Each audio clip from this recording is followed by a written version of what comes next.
Hello everyone, it's Lindsay with High Altitude Astrology, and I am bringing you a video about the full moon in Libra happening today, Tuesday, April 7th at 8:35 p.m. Mountain Standard Time. And I have the chart pulled up for the full moon on the screen, so you can look at it with me. You can see here is the moon in the sign of Libra, 18 degrees 43 minutes. And on the other side, 180 degrees away, is the sun at 18 degrees 44 minutes of Aries. So we have a full moon every month, and it's in a different sign every month. And this month, it's in the sign of Libra. And what it means is that the sun and the moon are opposite one another. And that's why you see the moon in its fullness, because the light of the sun is directly across, shining onto the moon. So what generally happens at full moon times is that it is the culmination time of the month, where things reach a peak, where we can see the light completely on particular issues in our lives. A lot of times it has to do about relationships, or how we relate.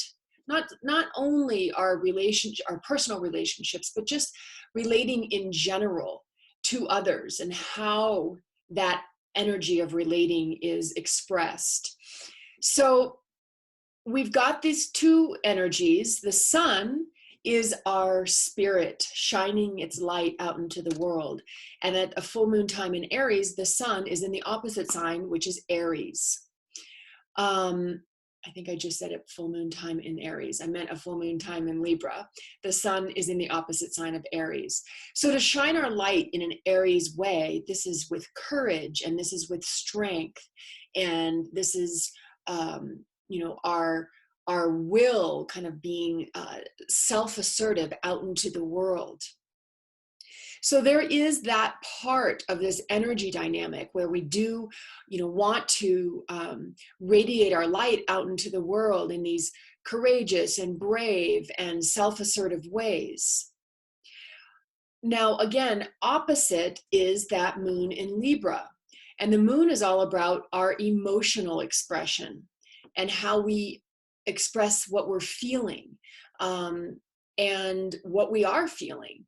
So in the sign of Libra, again, that brings in the energy of relating, because that's what Libra is all about. Libra is how we relate with others in our lives through our relationships, not only personal, but work, and just in general with the public. That's a lot about what the Libra energy stands for. There's other things connected to Libra. Libra wants to experience harmony. Libra wants to experience fairness, balance, justice. These are all Libran qualities. So to have the moon, the full moon in Libra, our emotions are wanting to find the balance in our relationships with others, or in how we relate to others. That's what the full moon in Libra is all about.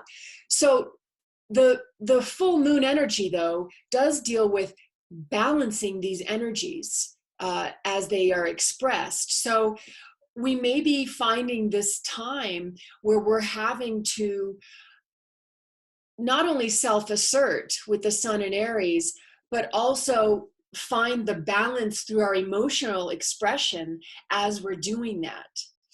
And that can be kind of a fine line to walk, because Aries instinctually wants to just go and do. And, there's a lot of confidence in the sun and Aries energy. But with the moon in Libra, we're having to take into account how we are shining, how it's affecting those around us, how it's affecting how we're relating to other people. And again, with the moon in Libra, we're wanting to bring diplomacy, and we're wanting to bring fairness. A few more keywords about Libra: cooperation, impartial, harmonious, considerate, honest, refined, and balanced. And of course, partnership, justice. Yeah, so it could be bringing up something at this time around our partnerships too, because again, full moons are revelatory times. So this may be bringing up a time where we're having to self-assert in our relationships. And what's adding to this is that the moon at 18 degrees of Libra is creating a wide square to Pluto and Jupiter in the sign of Capricorn. And Pluto deals with transformation. Pluto deals with revealing what's been suppressed, revealing what's not been looked at, and what's been sort of pushed into the unconscious. So when we're dealing with Pluto, one of the things we're talking about is the energy of the what's sort of been pushed down deep into the psyche, coming up for basically us to look at and to excavate and to bring to the surface in order to see.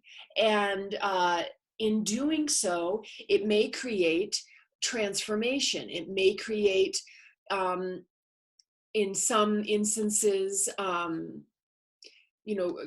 crisis, where we have to confront situations that we maybe haven't necessarily wanted to approach.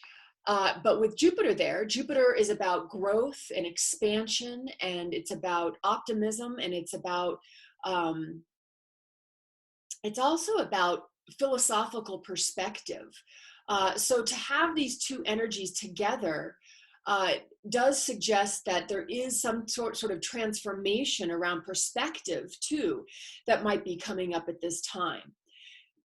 And in the sign of Capricorn, it means that we're dealing also with the structures that have been put into place in our lives in order to create foundation and security. So it may be bringing up this full moon time with the moon in Libra about our relating and about our relationships, squaring this Jupiter-Pluto conjunction in Capricorn.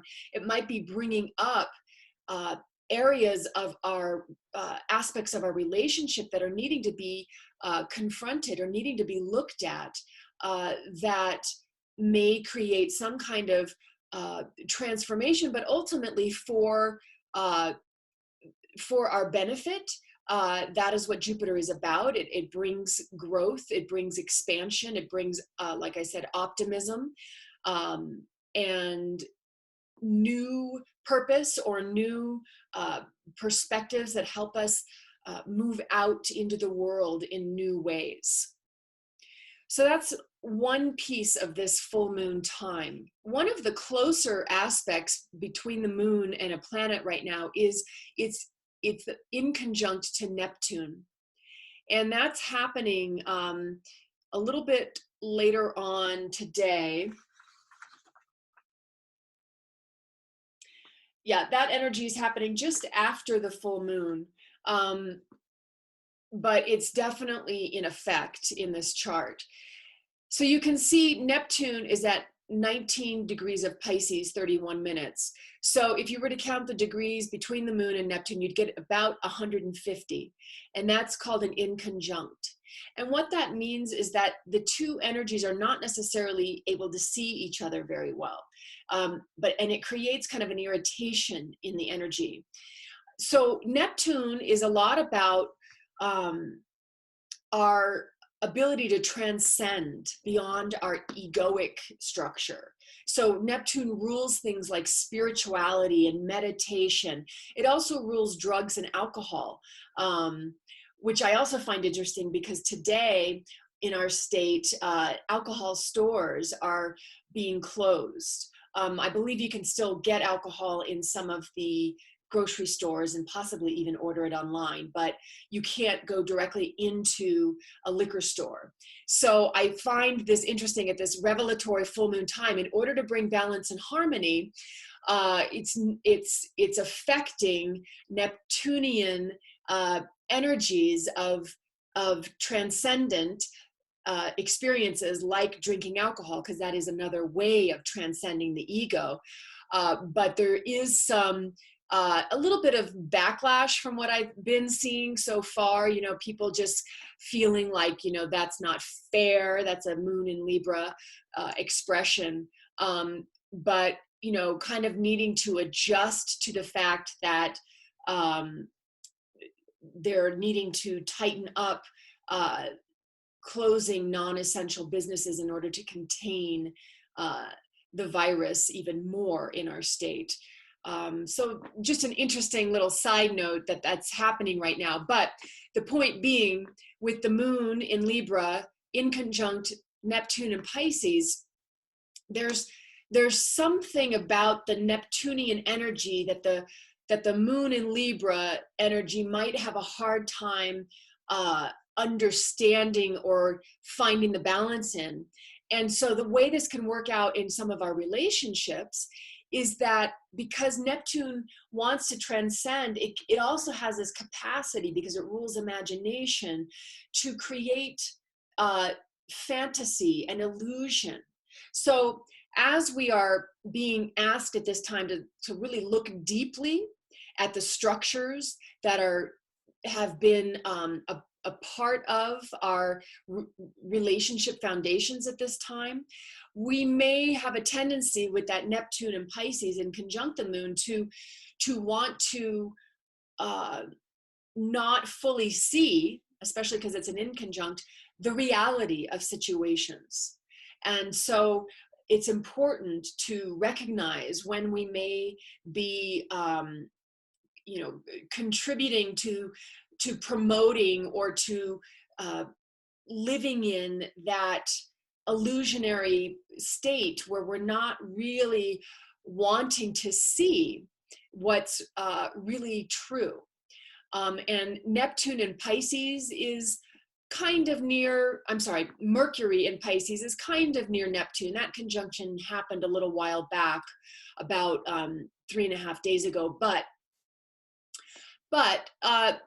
you know, the energy is, they're still kind of close. So you could also say that Mercury in Pisces too is sort of adding to this, the way we're thinking in these Piscean ways is working in conjunction with that Neptune and Pisces energy, and maybe adding to that confusion and just something to be aware of at this full moon time, that we need to avoid, you know, falling into some sort of illusion around things. And this could also speak to falling into some sort of feeling victimized, you know, feeling victimized by our relationships, feeling victimized by the way things are that need to be addressed. That could be another aspect of it. And that's just another way of kind of avoiding what really needs to occur. Okay, a few other things that are happening during this full moon time. We've just today also had Mars in Aquarius square Uranus and Taurus.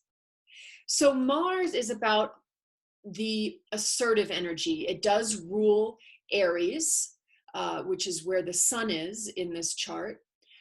But Mars in Aquarius has a bigger, broader, more visionary, almost like idealistic. That's one word that is connected with Aquarius. Aquarius is about the future. It's about progress. It's about evolution. It's about where we can go. It relates to humanity. So to have Mars in Aquarius right now at this full moon time, what it's suggesting is that when we do assert ourselves, when we do take action, we we will be doing it in a way that is helping evolve and helping progress and helping move forward um, our lives and the lives of people around us. There is a very humanitarian energy in Aquarius. So this is a very kind of detached energy. Aquarius is a fixed air sign, so it has a lot to do with ideas and coming up with solutions that are new and innovative. So there's an energy here with Mars and Aquarius right now where there are solutions, there are ways of taking action that can help move us forward. Now, with the square to Uranus, Uranus is about shocking change.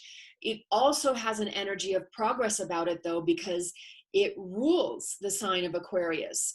So Uranus wants to, again, progress us, but it can sometimes be, these sudden experiences that come out of the blue that we weren't expecting, and they may feel like something we don't necessarily even want to have happen, but again, there is an evolutionary energy to Uranus. So there's something that is necessary about the Uranian energy, and it's in the sign of Taurus. Taurus rules what we value. Taurus rules what brings us security. Taurus also rules the energy of relationship and the energy of money.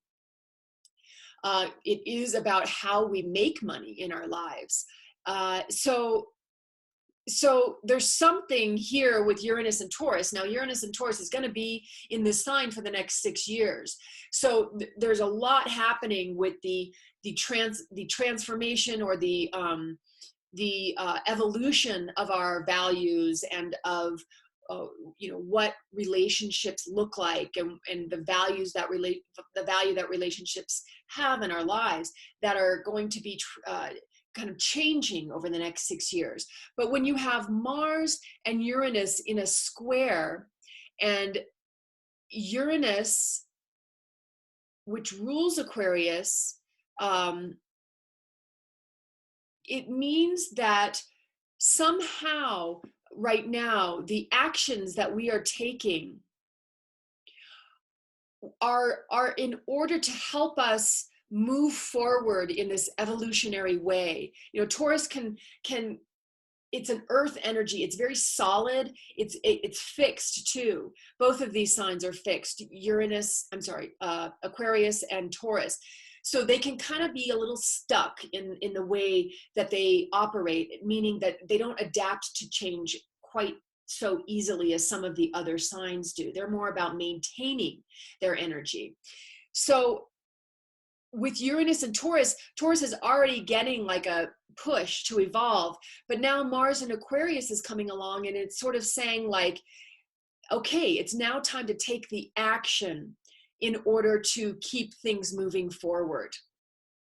Now, again, with the square between these two, because it's a square, the squares sometimes can create a little bit of tension that needs to be resolved, because they both want to find expression, but we have to work at getting them to operate together.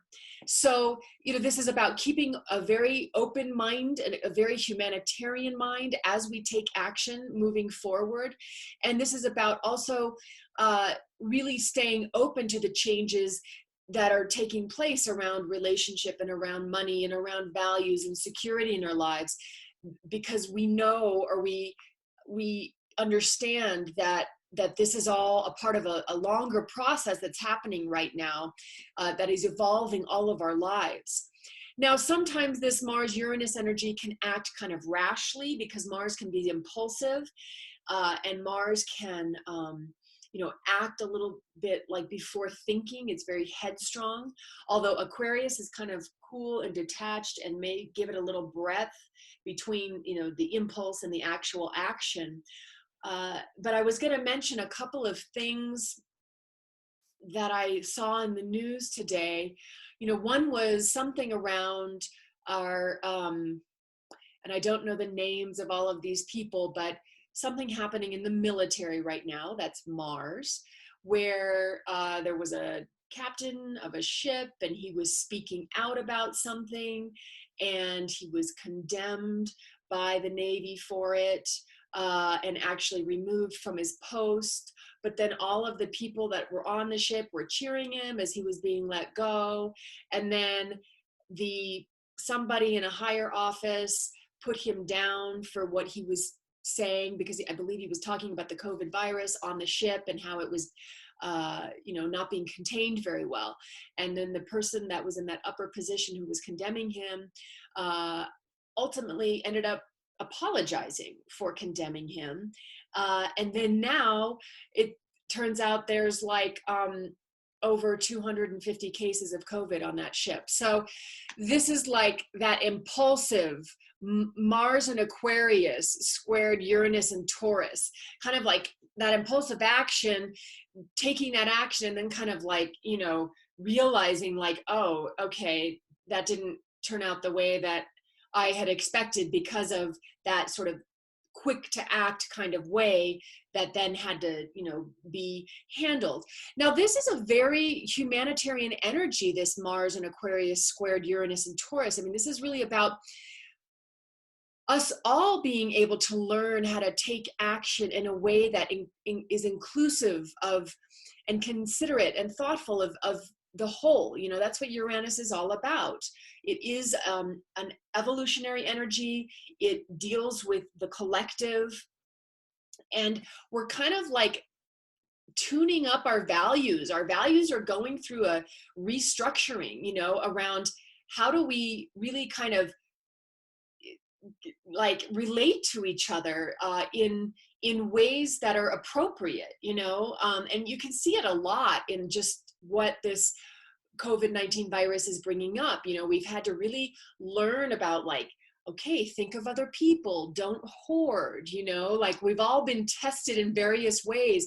You're dealing with different people's opinions about what's going on and how do you respond to them, and the desire with Mars and Aquarius is just to be like, shut up, but especially squared Uranus.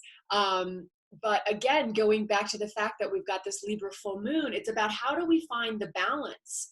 And another astrologer that I study with was talking about this full moon being a time of really understanding where our boundaries are, because that is something that Libra deals with, because it's about us and then the other. And again, with the square to the Pluto Jupiter, our perspectives, our philosophies, Pluto about transformation, sometimes with those two energies being in Capricorn, it can bring up our transformation of our philosophies related to the parental archetype, or just the government archetype, or something about authority. And so this Libra full moon is squaring that energy, and it's saying that it's suggesting there's something about our boundaries with the way that we relate to others are being brought up for us to see and to define and to perhaps transform. It's not necessarily about getting into some argument about who's right and who's wrong. In fact, with Mars and Aquarius, it could be like, all right, well, that's cool. Everybody has their own perspective, but where is your group? That's what Aquarius is a lot about, is our groups, our people, and who do we vibe with, so this moon in Libra time, it could be about finding the balance in our relationships around, asking that question, who do we vibe with, who is in our group, and not to create negative boundaries of like, again, I'm right and you're wrong, and we need to do something about that necessarily. It's just about knowing with Moon in Libra where your boundaries are in relationships, and being able to be diplomatic. That's very much Moon in Libra. As you kind of move forward through this full moon time, handling any of the shifts and changes that might be being brought up, in our relationships. And quite frankly, I mean, this time where a lot of us are either spending time alone, or we are confined within the relationships with our people closest to us. This may be a time where a lot of relationship stuff, moon in Libra, is coming up to be looked at and to be, it's coming up to be looked at. It's being revealed. It's being shown to us, and we're having an opportunity to kind of see whether these relationships are really working. The sun in Aries, again, is about self-assertion, and it's about us. It's the me, and then the moon in Libra is about, again, finding harmony and balance in our relationships and how we express ourselves emotionally. But again, going back to the square with Pluto and Jupiter, some sort of transformation around our perspective. And the moon in conjuncting the Neptune and the Mercury, it's like, not getting all caught up and lost in the idealistic way that we would like to see things, but rather being able to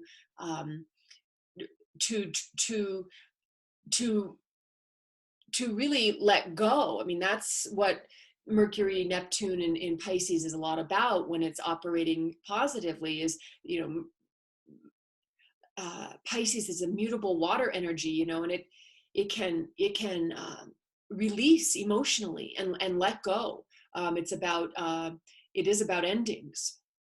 So there's an opportunity mentally to kind of incorporate that into our understanding at this full moon time. Okay, I want to add one other thing. A nice connection that's happening here with this full moon time is that we've got Venus in the sign of Gemini, and it is trining Mars in Aquarius. It's not an exact trine, and that won't happen for a little while, but it's within a couple of degrees. And what this is suggesting is that the energy that rules Libra, which is Venus, in the sign of communication. So there's opportunity now to really begin to talk about our relationships with others. And it's trining that Mars and Aquarius, that asserting of the self in this more open-minded way, in this progressive way. So if we find ourselves in communication in our relationships with others, there's a nice harmonious energy between these two that can just say, there's more opportunity for honesty and to talk about, like, getting our needs met. These are Venus and Mars are the sexual signs of the zodiac. Venus rules receptive, feminine, loving energy, and Mars is about like our sexual desires and the desire principle of going after what we want. And these are in harmony at this full moon time. So those are some nice symbols where if we do find that we are being kind of confronted with the need to talk and share about our needs and about our desires, these two are working together at this time to bring that out. And I want to end with reading something from a book called The Astrology, the Divine Science by Marcia Moore and Mark Douglas. And they talk about, in the study of esoteric astrology, that there is a connection between Gemini and Venus, which is this energy here that I was speaking about. And it says, I recognize my other self, and in the waning of that self, I grow and glow.